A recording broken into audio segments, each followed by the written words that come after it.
আমার প্রাণ প্রিয় অভিভাবক অভিভাবিকা সুপ্রিয় শিক্ষার্থীবৃন্দ, আসসালামু আলাইকুম ওয়া রাহমাতুল্লাহ।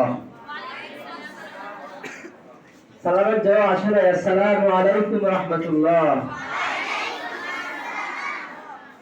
আল্লাহর দরবারে অসংখ্য শুকরিয়া জ্ঞাপন করছি।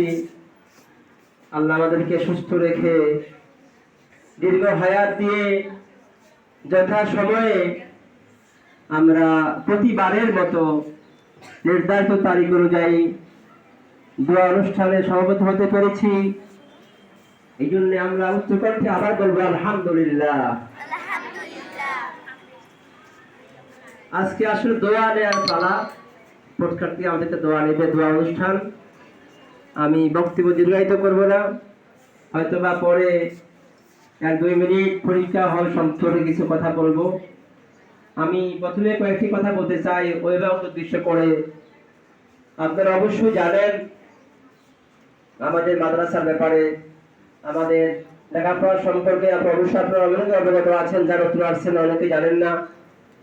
আপনারা অবশ্যই বাস্তবে দেখছেন এই ঢাকা পূর্বাঞ্চলে একমাত্র আমাদের প্রতিষ্ঠানেই ছাত্রছাত্রীদের আলাদা ক্যাম্পাস, আলাদা ভবনে ক্লাস চলে এবং ছাত্রী ভবনের অধিকাংশই শিক্ষক ম্যাডাম, অধিকাংশ ম্যাডাম ওখানে ক্লাস নেয়।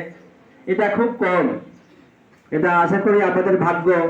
আল্লাহ আমাদেরকে তৌফিক দিয়েছে, জন্য আমরা প্রতিষ্ঠান কিভাবে পরিচালনা করে আসছি। এটা খুব প্রয়োজন, যুগের চাহিদা অনুযায়ী এটা খুবই দরকার। যে এখন বর্তমান যে অবস্থা, এই অবস্থায় একসাথে ক্লাস করা আসলে কখনোই সম্ভব না। যেটা আমরা ওই চাহিদা অনুযায়ী আমরা কমিটি যারা ছিল, অধ্যক্ষ যারা ছিল, সহকারে তারা এই ব্যবস্থা করেছে। এই জন্য সকলকে আমি ধন্যবাদ মুবারকবাদ জানাই। তো রেজাল্ট কথা বলবো, সেটা অনেকে জানেন, তারপরে বলতে চাই যেহেতু আজকে রেজাল্টের জন্য সামনে দোয়া অনুষ্ঠান, সামনে পরীক্ষা। গত বছরও আমাদের অবশ্যই আপনারা জানেন আমাদের রেজাল্টের ধারাবাহিকতা ঠিক হয়েছে। সেখানে আপনারা অবশ্যই জানেন, সেটা হলো